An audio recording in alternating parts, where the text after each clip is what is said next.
বন্ধুরা আমি কিন্তু এখন দাঁড়িয়ে আছি সোদপুর ওভারব্রিজ, একটা ছোট্ট শর্ট ভিডিও বানাচ্ছি যেখানে কিন্তু সোদপুর ওভারব্রিজ মানে আজকে 28 তারিখ 28 জানুয়ারি 2026 আজকে দিনে কিন্তু সোদপুর ওভারব্রিজ কিন্তু খুলে দেওয়া হয়েছে, যেটা আপনারা দেখতে পাচ্ছেন। এখানে কিন্তু এই মুহূর্তে কিন্তু পিচ করা হচ্ছে, এরপর আরও কিছু কাজ আছে।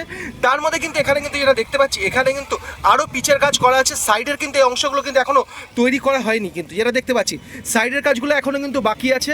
শোনা যাচ্ছে কিন্তু রোজ রাতে অল্প অল্প করে কিন্তু এই কাজগুলো করা হবে, কিন্তু এখন জনসাধারণের জন্য কিন্তু এই মুহূর্তে কিন্তু সোদপুর ওভারব্রিজ পেরেছি। এখন বাজে দুপুর 12:30 নাগাদ, কিন্তু সকাল 9টা থেকে যেটা জানতে পেরেছি এটা খুলে দেওয়া হয়েছে।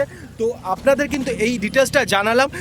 ওই দিকটা চলে যাচ্ছে হচ্ছে মধ্যমগ্রামের দিক, আর এই দিকটা চলে যাচ্ছে কিন্তু বিটি রোড, মানে এই রোডটা এটা কিন্তু বিটি রোড দিয়ে আসছে। আমি কিন্তু এখন এই বিটি রোডের দিক থেকে আসছি। এই যে বোর্ডটা লাগানো আছে ঠিক এই দিক দিয়ে কিন্তু ব্রিজের মধ্যে উঠবো, আর উঠতে উঠতে কিন্তু দেখতে পাচ্ছি এই দুধার থেকে কিন্তু গাড়ি কিন্তু অলরেডি আসছে। আর এই যে জায়গাগুলো কিন্তু যেটা দেখতে পাচ্ছি সিমেন্টের যে জিনিসগুলো, এই জায়গাগুলো কিন্তু এখনও কিন্তু কাজ বাকি আছে। যেটা দেখতে পাচ্ছি এখন জাস্ট নর্মাল পিচ ঢালাই করা হয়েছে, আসল যে পিচের ওপর যে আলাদা করে প্রলেপ সেটা কিন্তু এখন পর্যন্ত করা হয়নি, যেটা দেখতে পাচ্ছেন। আর এই জায়গাগুলো কিন্তু এখন পর্যন্ত কিন্তু কিছুটা ডেঞ্জার পজিশনে রয়েছে, কারণ গাড়ি কিন্তু আস্তে চালাতে হবে এই জায়গায়।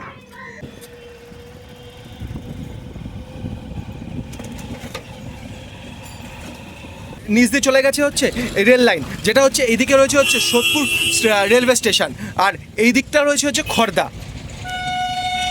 তো আমি আপনাদের এই ডিটেলসটা পুরোটা যতটা পারলাম ততটা দেখালাম আমার এই চ্যানেলের মাধ্যমে।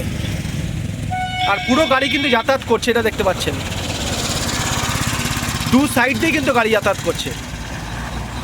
আবার যেটা নামার সময় দেখতে পাচ্ছি এখানে কিন্তু আবার এই যে এই জায়গাগুলো কিন্তু পিচ করা নেই, এই যে রাস্তাগুলো পিচগুলোকে কেটে কিন্তু আবার নতুন করে কিন্তু পিচ করা হবে। আমি আপনাদের দেখাচ্ছি, এই দেখুন এই জায়গাগুলো কিন্তু পিচ এখনও করা হয়নি, সে আগের পিচই রয়েছে। এই পিচগুলো তুলে কিন্তু যেমন ওই দিকটা দেখালাম ওঠার দিকটা, সেই রকমই কিন্তু এই জায়গাটাও করা হবে। এই ছোট্ট ইনফরমেটিভ ভিডিওটা কেমন লাগলো আমাকে কিন্তু অবশ্যই কিন্তু কমেন্ট করে জানাবে। ধন্যবাদ।